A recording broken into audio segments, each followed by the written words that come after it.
To turn on the markup function in QuickBooks Online for billable expense, firstly we go to the gear icon at the top right hand side, click the Accounts and Settings, and choose the Expenses tab at the left hand side. After that, we click the Bills and Expense section. Make sure the billable expense are ticked to turn on, and we need to take this option, markup with a default rate of, for example, 10%. We can choose the percentage that we need for our business. After it's done, we just have to click Save. Alright, that's all to turn on the billable functions and with the markup.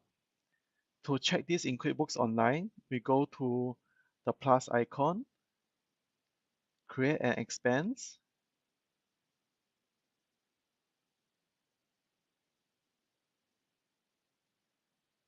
For example, we're going to record a equipment rental expense.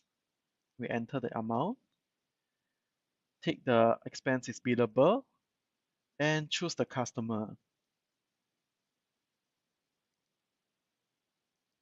We can see that the markup is automatically turned on and being populated in the markup column.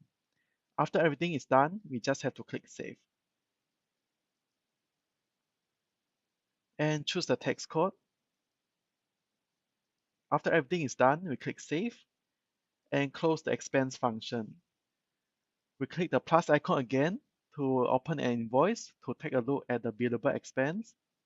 We choose the same customer and we're able to see the billable expense is available to add in. We just have to click the Add button and click Save.